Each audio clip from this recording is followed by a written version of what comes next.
بسم اللہ الرحمن الرحیم۔ بہن نے دوسرا یہ بتایا تھا، کویسچن کیا تھا کہ کہتے ہیں کہ عورتیں قبرستان نہ جائیں ورنہ مردوں کو بغیر کپڑوں کے نظر آتی ہیں، کیا یہ صحیح ہے؟ نہیں، بالکل غلط ہے، ایسا کچھ بھی نہیں ہے۔ دیکھیں، ہزاروں لوگ ہیں شہدائے احد کے مزارات پہ حاضر ہوتے ہیں، اس میں جنت البقیع کے قبرستان میں حاضر ہوتے ہیں، اگرچہ عورتوں کو آگے جانے کی اجازت نہیں، لیکن بہرحال جب مردہ کیا صرف قبر کے پاس آئے گی تب عورت کو دیکھ سکے گا؟ اگر اتنی نگاہ ہے اس کی تیز، یا اس کو اللہ نے اتنی صلاحیت دے دی ہے کہ وہ قبر کی منو مٹی کے نیچے سے دیکھ سکتا ہے، تو پھر دیوار کے پیچھے سے بھی دیکھ سکتا ہے۔ اسی طریقے سے جنت المعالی کا قبرستان ہے، اور اسی طرح کیا قبرستان میں جائے گا تو نظر آئے گا کہ قبرستان کے پاس سے کوئی عورت گزر رہی ہے، کیا وہ نظر نہیں آئے گی؟ اس کا مطلب ان عورتوں کو قبرستان کے پاس سے گزرنا نہیں چاہیے، بالکل غلط ہے۔ تو یہ اس طرح کی بے سروپا باتوں کو نہ عام کیا جائے۔ یہ ضرور ہے کہ فقہا نے فرمایا کہ پہلے نبی کریم صلی اللہ علیہ وسلم نے منع فرمایا تھا، پھر اجازت مرحمت فرمائی کہ میں نے پہلے تمہیں منع کیا تھا لیکن اب میں تمہیں زیارت قبور کی اجازت دیتا ہوں، کیونکہ اس سے نصیحت اور عبرت حاصل ہوتی ہے، اور یہ حکم مرد عورت دونوں کے لیے ہے۔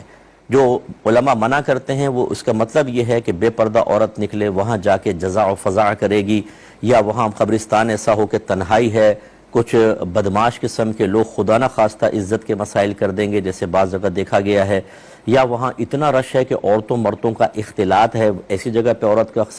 صرف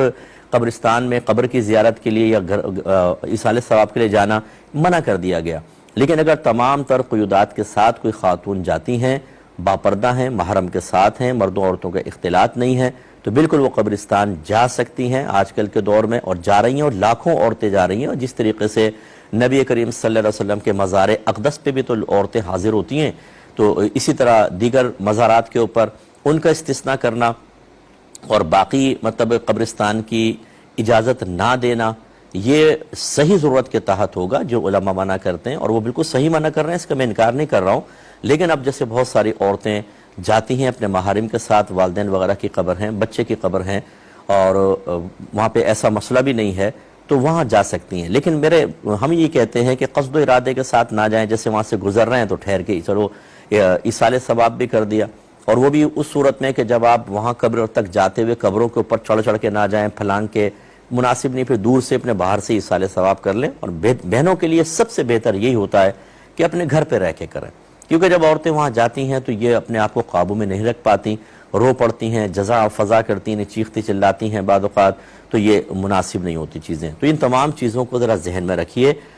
ہر مسئلہ صرف ایک ہی پہلو نہیں رکھتا، کچھ اس کے پہلو جواز کے ہوتے ہیں، کچھ عدم جواز کے ہوتے ہیں۔ جو علماء مطلقاً یعنی وداؤٹ اینی کنڈیشن منع کرتے ہیں، ان کی نیت بھی اچھائی کی ہی ہوتی ہے، وہ اسی لیے منع کرتے ہیں کہ لوگ، ہم جب کوئی ٹرمز اینڈ کنڈیشنز بیان کرتے ہیں، لیمیٹیشنز بیان کرتے ہیں، لوگ وہ سب بھول جاتے ہیں۔ فلاں مفتی صاحب نے کہا تھا جائز ہے، اچھا کن شرائط کے ساتھ ٹرمز اینڈ کنڈیشنز کیا تھیں وہ یاد نہیں رہی، فلاں نے کہا تھا جائز ہے، فلاں نے کہا ناجائز ہے۔ اس لیے بعد ہم سے لوگ پوچھتے ہیں مجھ صاحب بس یہ بتا دیں، تفصیل نہیں چاہیے، جائز ہے کہ ناجائز؟ ارے بھائی، ایک دم ہر چیز جائز نہیں ہوتی ہے، ایک دم ہر چیز ناجائز نہیں ہوتی، کنڈیشن سے کچھ چیز جائز ہو جاتی ہے، کچھ ناجائز ہو جاتی ہے، اس لیے تفصیل جاننا بہت ضروری ہوتا ہے۔